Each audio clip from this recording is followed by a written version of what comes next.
Hello everyone, Agion here of another Computer Super Replay, submitted in by, once again, SzaryWilk. He has submitted once before. This is not from Royal Weapons, but I still expect a good game nonetheless.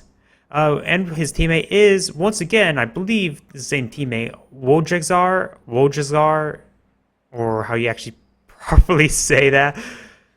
And it's on the top side as the Soviet and UKF, we have SilentHIT and Echo of War. We do have immediate lock into the Tactical Support Regiment. It has been properly nerfed. Haven't really actually seen it too often with the nerf that already cover. I would say this doctrine probably actually be a bit more popular if field recovery's been a bit reworked. If it only say spawns one Royal Engineer instead of two, and make it much cheaper, because at that point the game at 4 CP, you're getting 2 engineer squads. While it's good to have 2, you pretty much only want to build a Royal Engineer squad well beforehand. So that means they'll probably deny. So having 3 squads engineered, that basically in the end probably deny you getting an earlier mortar pit, deny to the universal carrier, because you don't have any way to really repair it other than through munitions ability. So pretty much that sort of playstyle limits you to. It does actually almost wipe out the Maxim. He could have merged in so he keeps the Maxim out in the field, but he chooses not to. You got some barbed here, but to finish on with my train of thought, means you pretty much don't have to stick with AT guns, which is not bad, and infantry section and Vickers. If you try to go for the Royal Engineers, as without Royal Cavalry Engineers over Royal Engineers.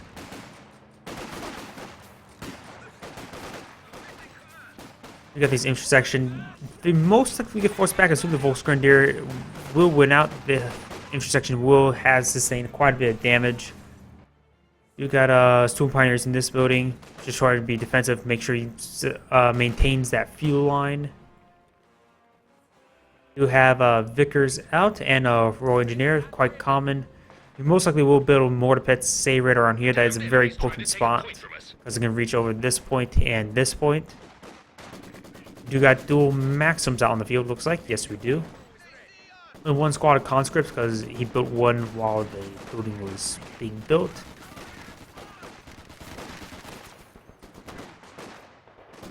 Very good position by the Wojxar. They actually may win out. This squad is in negative ground, so they will sustain additional damage and accuracy, while this squad is in heavy cover.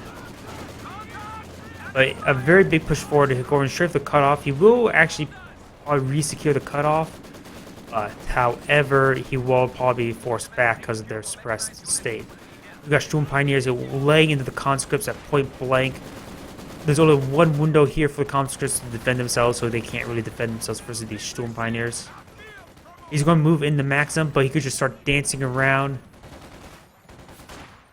If he could stand around this side of the building or the other side of the building, then you have to deal with 4 windows, which is actually quite dangerous for him. He will retreat back.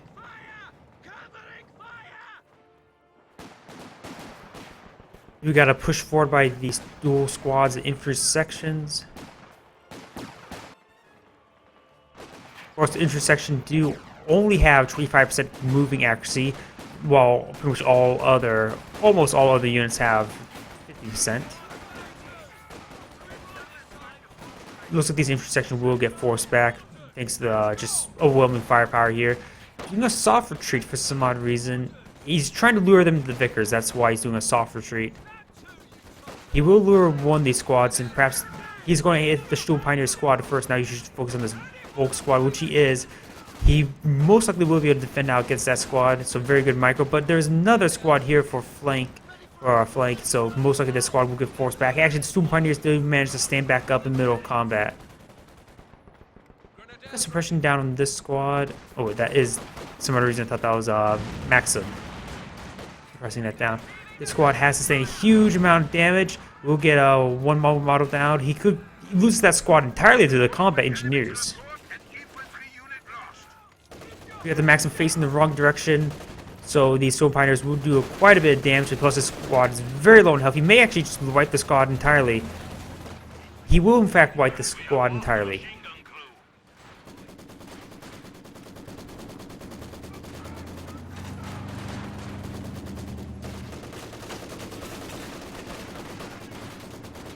You got some Panzer Fusiliers out on the field, has chosen the doctrine of breakthrough. Also, we got the special weapons operation. Two very common doctrines. Ooh, Draught Flamer. If you can pick that up of his Fusiliers, that would be great, but he's going to Urar straight into the Flamer, guaranteeing a secure on that weapon. That is a very potent weapon to not lose, pretty much. And he'll actually have a conscript squad with Flamers, which makes him very durable. That's a very durable Flamer squad, which, of course, we try, the developers and the community decided Penals with their 6-man squads, way too durable for a Flamer, and also Riflemen with their 5-man squads, along with other their abilities such as much durable, veterancy, and all that, is way too effective. But now this conscript legitimately is a 6-man squad with a Flamer. 6-man squad Flamer, anyways.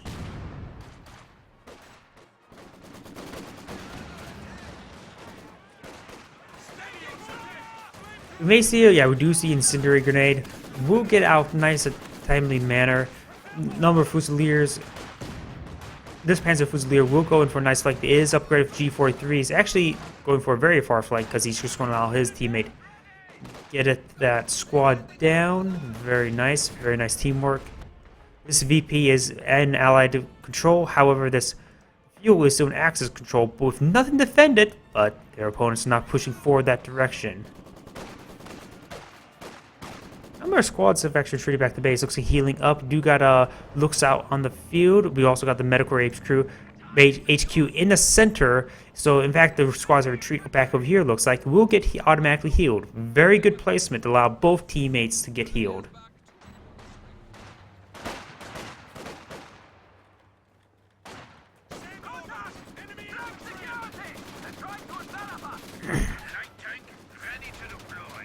Looks is now out on the field. We do have basically, I could imagine he's going to go himself for a battle group HQ or something. He does not need to get Sheer Panzer headquarters because he can always rely on the Yag Tiger instead. You can go for a Stuka times 2, a couple Pumas for AT. So he does not need to go for a Sheer Panzer headquarters. He can go for more light and medium vehicle-based play over medium and heavy tanks.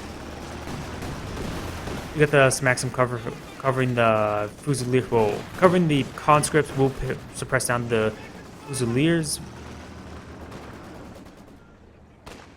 You got an early 6-pounder out. This is very needed. If this and it's getting warded away by these Volksgrenadier, the Volksgrenadier should start just running after it. The longer it can force it off, the more damage this looks can do. Ooh, but they are getting burned alive by this flamethrower team. And there is these Royal Engineers, but they are equipped with Minesweepers, so they didn't get any good hits with that. With their SMGs.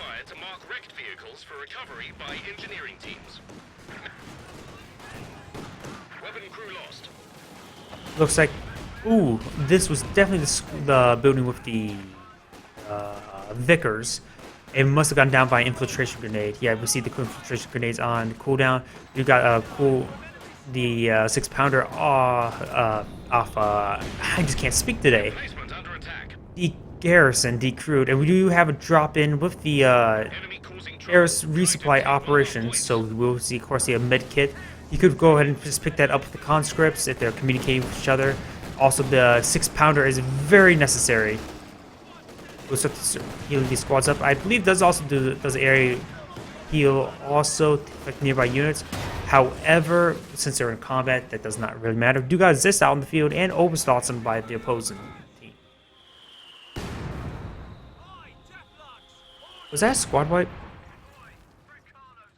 I just want to see 2 models. There's a number of squads back at base. So that most likely was a Stoom Pioneer squad because of the backpack.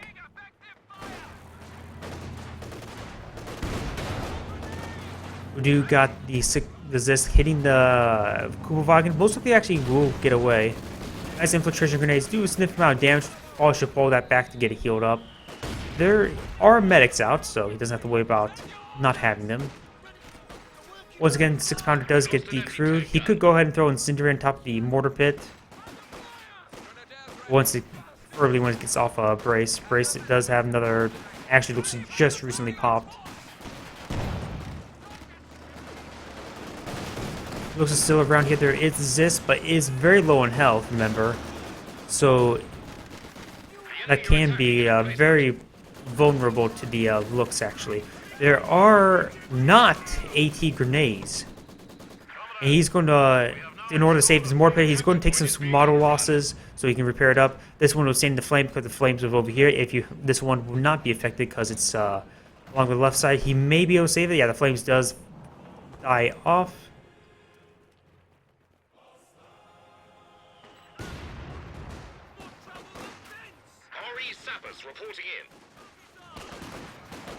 You in fact have the recovery engineers. That's all.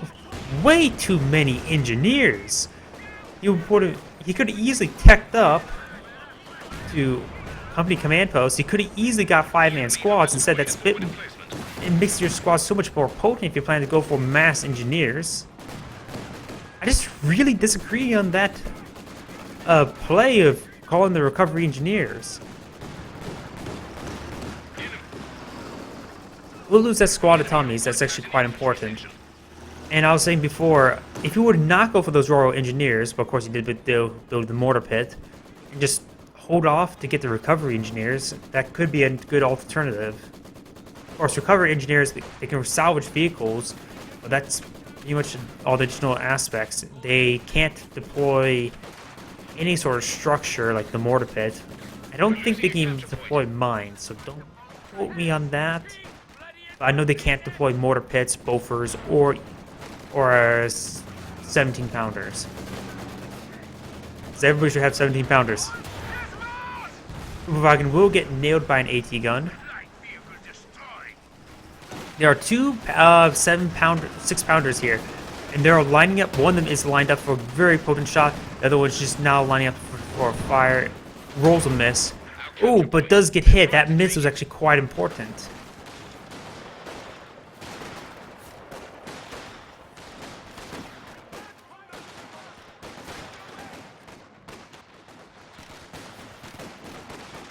Take a quick drink.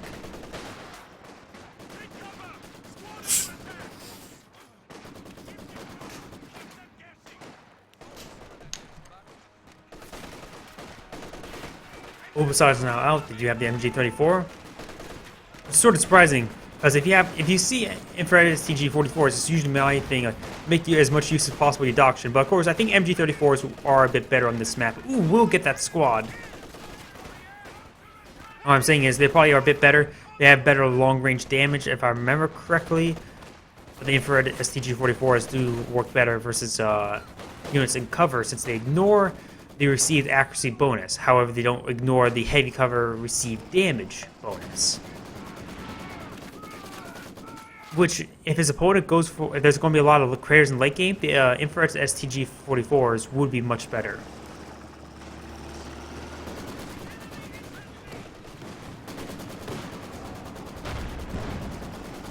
Panzer is out on the field, so we do have a significant AT. Oh, and this AT gun has been decrewed, so you can go ahead and start shooting it or even salvage it. Go for a good option. He does have the Storm Pioneers here for salvaging, but he's probably going to try to run down as many models as possible. 6-pounder is set up. Anticipation Incendiary Grenade, but fails. Ultimately, it does fail. We do got engineers with friends. You don't see that very often, and he lost all of his infantry section now. So that is a bit of a problem for healing, but he can always make use of his allies' medical HQ. But that many models, it would take a very long time to heal up. Looks like SilentHIT has surrendered. The AT guns have been decrewed.